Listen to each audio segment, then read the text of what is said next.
France 2, cette chaîne de télévision publique financée par les impôts des citoyens français, a complètement renoncé à son devoir d'impartialité et s'est enfoncée dans la propagation de fausses informations.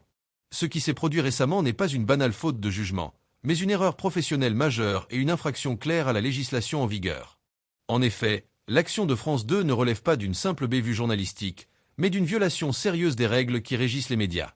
La chaîne a ouvert ses portes à un individu considéré comme un terroriste, activement recherché par les autorités judiciaires, en lui accordant une plateforme pour proférer des insultes à l'encontre du président de la République algérienne, Abdelmadjid Tebboune, qu'il a traité de voyou.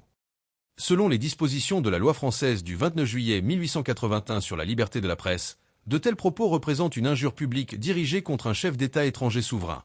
Cela constitue un délit qui n'est pas couvert par la liberté d'expression, car il s'agit d'une attaque personnelle directe, sans aucun soutien factuel ni aucune forme d'analyse objective, et qui ne s'inscrit pas dans le cadre d'une critique politique acceptable ou légitime. Par conséquent, France 2 porte l'entière responsabilité éditoriale de cet incident.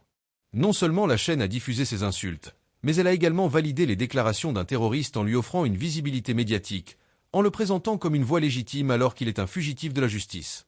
De plus, il n'y a eu aucune démonstration de prudence professionnelle, ni aucune rectification immédiate diffusée en direct pour corriger ou atténuer les propos tenus. Cette absence totale de vigilance journalistique est inacceptable pour un média public qui se doit d'être exemplaire. Cet épisode ne porte pas atteinte à l'image de l'Algérie ni à celle de son président. Au contraire, il met en lumière l'hypocrisie flagrante des médias publics en France. Ces derniers ne cessent de vanter les mérites de l'état de droit et de la démocratie, tout en les piétinant eux-mêmes sur leurs propres ondes. Dans un véritable état de droit, la liberté d'expression ne peut en aucun cas servir de prétexte pour justifier des injures gratuites ou pour minimiser les actes de terrorisme. Ce qui a eu lieu sur France 2 n'était pas une manifestation légitime de cette liberté, mais une insulte ouverte et une transgression évidente des principes du droit français. Il ne s'agissait nullement d'une critique politique constructive ou d'un débat équilibré, mais bien d'une opportunité accordée à un terroriste en cavale pour dénigrer publiquement le dirigeant d'un État souverain. La question essentielle à poser n'est pas tant ce qui a été dit à propos de l'Algérie, mais plutôt comment les médias publics français ont-ils pu en arriver à un tel degré de négligence et de complaisance? Comment une institution financée par l'argent public a-t-elle pu abandonner ses standards éthiques et professionnels à ce point? Pour approfondir cette réflexion, rappelons que les médias publics comme France 2 ont une mission claire, informer de manière objective, sans parti pris, et en respectant les lois qui protègent les individus et les États contre les diffamations et les injures. En invitant un tel invité et en laissant passer ses propos sans filtre, la chaîne n'a pas seulement failli à cette mission. Elle a potentiellement encouragé une forme de désinformation qui peut avoir des répercussions diplomatiques et sociales. Imaginez l'impact sur les relations entre la France et l'Algérie, deux pays liés par une histoire complexe et des intérêts communs.